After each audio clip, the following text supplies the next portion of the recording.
morning. I am Mr. Butcher, and today is Monday, November 7th, 2022. It is the 62nd day of school. I'm glad that you're here today, and I hope that you've left your average at home or on the bus, and you are ready to have a respectful and responsible day. Ready means being in the right place at the right time with the right stuff. Respectful means treating others the way you want to be treated, and responsible means doing your job with a smile on your face and giving perfect effort. Speaking of responsibilities, our very first responsibility that we have each day is to be ready to show respect for the rights that we have in this country and at this school. We do this by daily saying the Pledge of Allegiance, doing the school pledge, as well as our moment of silence. To show respect when we do our pledge, we stop what we're doing, stand up tall, put our hand over our hearts like this. We say the pledge loudly, clearly, and with pride. If you guys would please stand for the pledge and remain standing for the Kennedy School Pledge. Pledge allegiance to the flag of the United States of America and to the republic for which it stands, one nation, under God, indivisible, with liberty and justice for all. Please remain standing for the Kennedy School Pledge. For all. I pledge myself as a Kennedy Dragon to be ready for the day ahead of me. I will be respectful of myself, my teachers, and all others of me throughout the day. I promise to be responsible for myself, my actions, and my learning. I will work my hardest to be the best dragon I can be. Please reflect silently on your day, your activities, and what you hope to accomplish.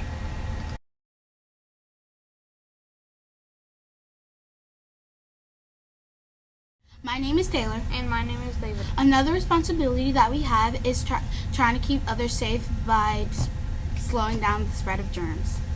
When we do this, we want to frequently wash our hands. When we wash our hands, we want to do it with soap and water and alcohol-based hand sanitizer. When we wash our hands, we want to get all parts. The palms of our hands, the back of our hands, in between our fingers, our fingertips, our wrists, and our thumbs. When we wash our hands, we want to do it for at least 20 seconds. Let's wash our hands.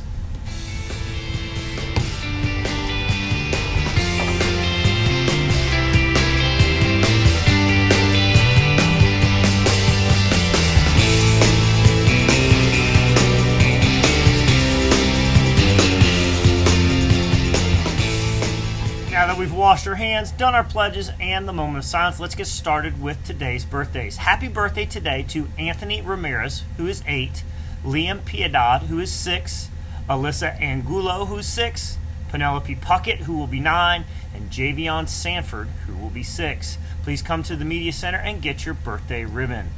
All right, our next responsibility we have each morning is to make our lunch choice. For lunch today, we should be having cheeseburger, baked Lay's potato chips, savory baked beans, lettuce, tomato, and pickle, and pineapple tidbits. If you do not want cheeseburger, you can always get yogurt or muffin or the PB&J. Today's weather is going to be mostly cloudy, but very, very warm for November. The high is going to be close to 80 degrees with the low being in the 60s. There is about a 20% chance of rain. Where did our fall weather go to? Students, just a reminder that tomorrow is a digital learning day. If you are a student that got a phone call last night, you will be getting a device from your teacher today to take home. You were supposed to clean out your book bag so it has enough room. Your device needs to remain in your book bag until you get home, and it needs to be brought back on Wednesday in the same condition, if not better condition, than it was sent home to you guys. We are counting on you guys to take care of these devices. Please make sure you do. If the device comes back damaged or not working, you and your parents are responsible for the replacement, which would be $250. So please make sure that we are careful with our devices that are being sent home to you today. And don't forget, tomorrow is a digital learning day. Every class should have a meeting. Every class except for pre-K should have a meeting sometime about 10 to 15, 20 minutes long. And then you guys should need to make sure that you're doing your assignments while you're at home. Our morning message today is on choices, responsibility, and respect. Has anyone ever seen the story or the movie Lady and the Tramp? Lady and the Tramp were two dogs who were great friends. They played together, they ate together, they visited favorite places together, but guess what? Tramp made a stupid choice and got Lady into trouble. One day, even though Lady told him not to, Tramp ran into a yard full of chickens and chased them. The dog catcher came. He didn't catch Tramp, but he did catch Lady and took her to the dog pound. There's a great lesson in this story. Even though Tramp loved Lady, his misbehavior and his bad choices got her into trouble. It's important to remember that our behavior not only affects ourselves, but it also affects those around us. That's another reason why we need to make the wisest choices we can. Think about how your choices affect your friends and your family or your class. It's something to think about. I'm Mr. Butcher. Make today your masterpiece or not. Remember the choices. All right, I'm going to give you an update on our canned food drive as we're trying to feed 40 families for Thanksgiving. Gravy and mashed potatoes. We have 66 items there, with Miss Wood's class being the top bringer in of that. At muffins and rolls, that's kindergarten, 37. Miss Barrera being the top kindergarten class. Stuffing mix, we got Miss Simpson's class with 9. They brought in 18. We need some stuffing. Come on, first grade. At second grade, wow, we got 102 cans of cranberry sauce. That is a lot. We probably don't need any more cranberry sauce. Miss Moriarty's class brought in 52 cans. Maybe second grade can start bringing in some stuffing mix now. At third grade, we got 91 cans of vegetables, with Miss Caldwell's class being the top bringer in there. At fourth grade, mashed potato mix, Miss Bauer's class has got 29. They're leading that, but 66 packs of mashed potatoes. And then fifth grade, bringing in those cans of sweet potatoes. They brought in 58, with Miss Hickson's class being the top one. So far, we've brought in 438 items, with Miss Moriarty being the top bringer inner. Great job. Keep bringing in that food so that we can have great Thanksgiving dinners for those 40 families. That is all the announcements we have for today. Please help me and Mr. Newport keep you safe, which is our job. And you guys can keep you safe by being a ready, respectful, and responsible leader who's focused on graduating in the year. Because when you are a ready, respectful, and responsible leader focused on graduation, you are boldly committed to student success. Have a great day. I love you very much. Today's read aloud is A Bike Like Sergio's. The author is Maribeth Boltz. The illustrator is Noah Z. Jones. Author's the person who wrote the words, illustrator's the person who drew the pictures. As I read today, I'm going to try to model for you guys what good readers do. Good readers read fluently, which means I read the words correctly at a good pace. Not too fast where I can't understand, and not too slow where it's hard to understand. And also, to have expression that matches the meaning of the text. As I read, you guys should practice what good readers do. Good readers don't just read the words. Good readers listen for specific things. In a fiction book like this, they listen for the story elements, the character, who or what the story's about, the setting, where and when it's taking place, sequence of events, what happens first, next, and last. Also, too, they look for the plot and the problem and the solution. They ask themselves questions. What just happened? Why did it just happen? What do I think is going to happen next? And then also, too, we are focusing on the character strong attribute of gratitude this month. So let's see how, in this book, A Bike Like Sergio's, they are showing gratitude. Bike Like Sergio, here's our title page. It tells us that it's by Candlewick Press, and that's who published it. Every kid has a bike but me. And we know from the cover, we can think probably his name is Sergio. Sergio rides his new one while I run alongside, out of breath. Ask your parents again, Sergio says. Your birthday's coming. Sergio forgets there's a difference between his birthday and mine. I wish, I say, but you know that wishes won't make money appear. So here's Sergio, and this is his friend. At Sonny's grocery, Sergio buys a pack of football cards. I stand in line, mad, with the bread my mom wants, waiting behind the lady in the blue coat who we see all the time. She steps up to pay and gathers her bags. In the shuffle, her purse tips. $1 floats to the floor. No one sees. I scoop the money up fast. She's out the door, but I don't chase her. It's just $1. Okay, so the boy found $1. It's not his. do you think he's going to do with it? At home, Mom's feeding the baby. The twins pull pans from the cupboard. "My Reuben," she says, "was it a good day?" I nod and act busy. That dollar in my pocket stays a secret. All right, so now we know what his name is. His name's Reuben. He's Sergio's friend. Later, when I'm alone in my room, I fish out that crumbled bill and stare. It's not $1 or $5 or $10. It's $100. My hands are shaking. That money is enough for a bike like Sergio's. Then I won't have to run.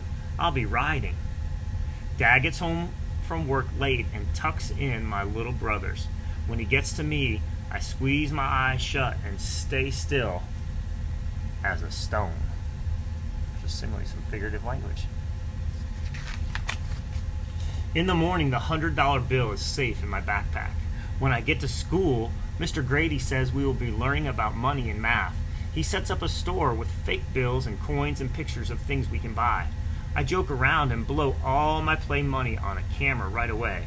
Me on my bike is all I can think about. We stop at the bike shop after school. Inside, I walk the rows and find one like Sergio's but silver. "Man, you look good on it," Sergio says. And it's true. But I know if I ride home on a bike like that, I'll have to tell my parents where I got the money. "I'll talk to them tonight," I say, and Sergio high-fives me. Okay, so he's thinking about spending that money he found, even though he wasn't his, $100 on a bike. He's going to talk to his parents about it. At home, Mom is making a grocery list for Saturday. She walks her fingers through the cash in her wallet, then she crosses things off. "Maybe next week," she says. She looks up at me and smiles. Me, with the 100 in my backpack, her crossing things off. Then she hands me a $5 bill. "On your way home tomorrow, could you pick up orange juice at Sonny's?" When she mentions Sonny's, I feel the sweat. What if the lady in the blue is there? All right, so at Sonny's, we can assume, or we can infer that Sonny's is the grocery store that he was at where the lady dropped her money. I take my stuff to the room, dump my papers out of my backpack, and that's when I see it. The zipper that was closed is open, just enough, and the money that was there is gone. Headed out the door, I mumble to Mom, "I'll be right back." Oh no, now the $100 is missing. Rain is falling as I retrace my steps from school to the bike shop. Leaves and money, they look the same. Rain and tears, they feel the same. It's nowhere. Oh no, so Reuben's lost that money. I walk hunched and draggy to school the next day while Sergio rides circles. "My brother built a ramp in the alley and I went airborne," he says. "If you get that bike, you can use it." I don't tell Sergio that I won't be getting a bike at all. The day stretches out. "How many nickels in a dollar?" Mr. Grady asks. "How many quarters in a $5 bill?" When the bell rings, I pack my backpack with homework and notes and tell Sergio to ride home without me. What do you think happened to the money? Make a prediction. With everyone crowding in a hurry, I spot something, the smallest zipper inside, still closed. This was the pocket, not the other. I slide it open, and I'm rich again. To get that bike, I have to tell. I race to Sonny's as fast as riding and rush back to the back of the store for the juice.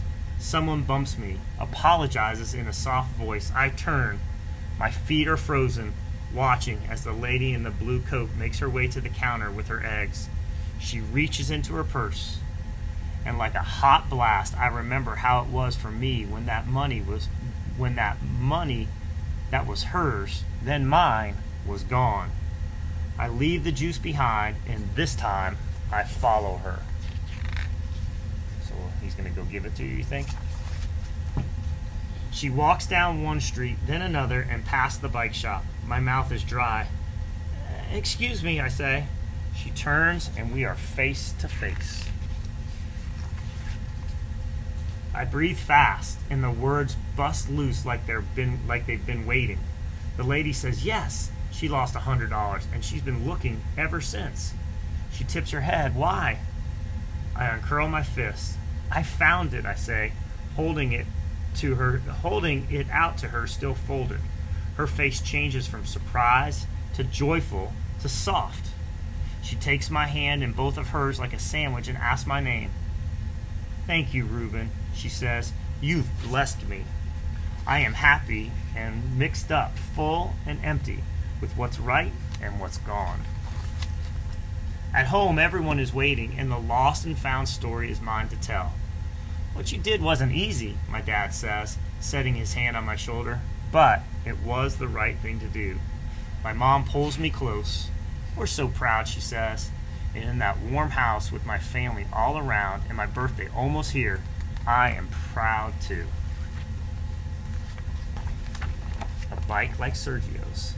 So Reuben wants a bike like his friend Sergio, and as he's at the store, he finds a $100 bill, and he's conflicted. Should he give it back? And he's about to spend it, and then he sees the lady who dropped it and gives it back to her because it's the right thing to do.